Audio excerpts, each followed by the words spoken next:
is that he knows it's going to happen soon. And he knows he has only a certain amount of time to affect what he's going to affect. And he even says another point in his diaries as he's talking in London to the masses of Jews there who are receiving him with enthusiasm, that he says, everyone thinks that what I'm talking about is a dream, he says, but in 50 years they will see it will be a reality. And I think he said that somewhere like in 19, or maybe he said in 45 years. Anyway, he almost predicted it on the spot how long it would take for this to come to be. He knew how long it was going to take and when it would be. He understood that.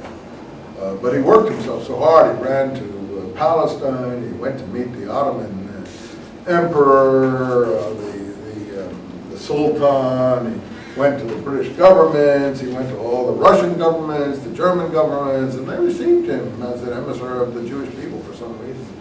And he just wore himself out. And I think he caught malaria in Palestine or whatever, but in any case, he died of a heart attack in 1904, and we'll see, we'll talk about that. They just, if you read the Israeli papers, the ones that are on those websites, I think I mentioned it to you, they just brought the remains of his children back to Israel for burial last month. He wanted his children to be buried beside him. And I think I mentioned that to you in this class earlier about the controversy that was going on in Israel over that particular thing. Several died in the Holocaust and so on and so forth. One committed suicide and the other after conversion and reconversion. And just a tragic final story of what always happens to great men's, what happened to Lincoln's family and so on. Great men's heirs often. This happens to them. Not the Bush family, not your Bush family. I'm talking about the Bush White House family. It never happens to people like that. George Bush, nothing ever happens. The senior I'm talking about, nothing ever happens to him. But people like Herzl, it happens to. Let's just take a look quickly then, before you go. I think we have time a little bit to look at and then we'll go back and read those selections next time that I told you we want to read.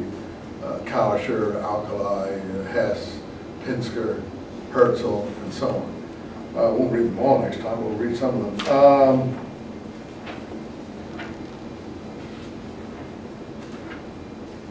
Emile Zola is accused on 103. J'accuse means in French, I accuse. Emile Zola was a great French novelist who was only known before, and he was a friend of Cézanne. He was only known before and before this as writing realistic novels and so on. I'll keep you about 10 minutes past 9:30 here because I started a bit late with the exam. And he wasn't known as a political person at all, but he was extremely honorable. When he saw the miscarriage of justice that had occurred when they sent Dreyfus, and you should read Dreyfus's discussion of the affair that we have preceding this.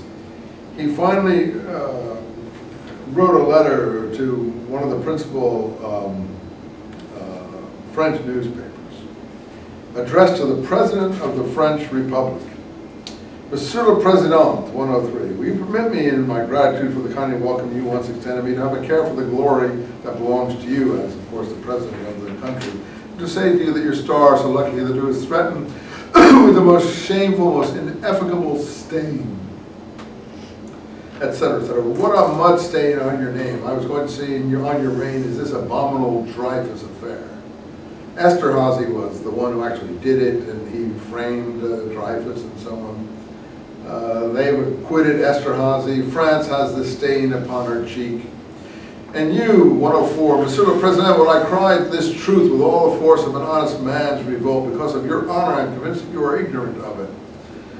First, the truth of the trial and the conviction of Dreyfus. Here's how he puts this. A calamitous man managed it. This was the secret policeman who put it all together.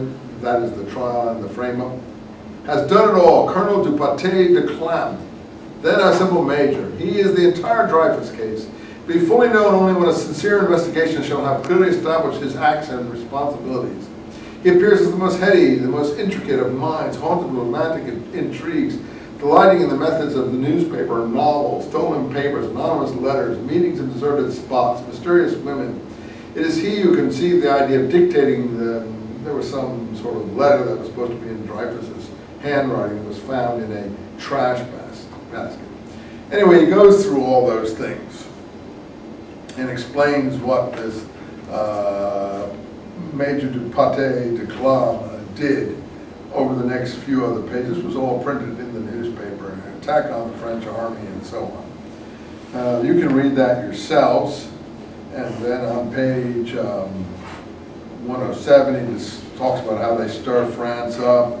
These then, Mr. President, are the facts which explain how it was possible to commit such a judicial error. And he mentions some more people that you can read about. I guess it's Colonel Picard, 108, who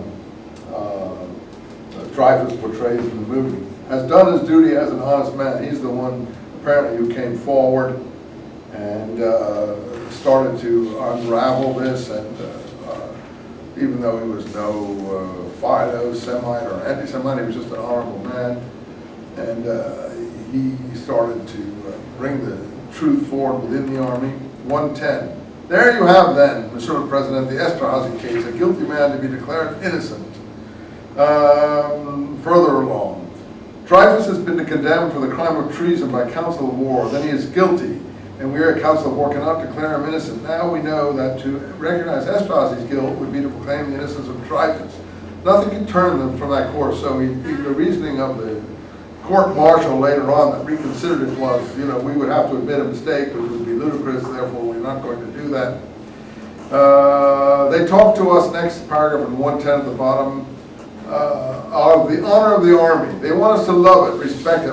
Certainly, yes, the army, which will rise at the first threat, which will defend French soil. The army is the whole people. We have it for nothing but tenderness and respect, but it is not the question of that army whose dignities our special desire in our need of justice. It is the sword that is in question, the master that they may give us tomorrow, and piously kiss the sword. Hilt, the god, no. And the next page, 111, and what a nest of base intrigues, gossip, and deceit. We are frightened by the terrible light thrown upon it by the Dreyfus case, the human sacrifice of an unfortunate, dirty Jew. Oh, what a mixture of madness and folly. So he goes on like that. So finally, we come to the end, which is the stirring part of the whole letter, 112. Such is the simple truth, Monsieur le Président, in the middle of 112. Nor indeed that I despair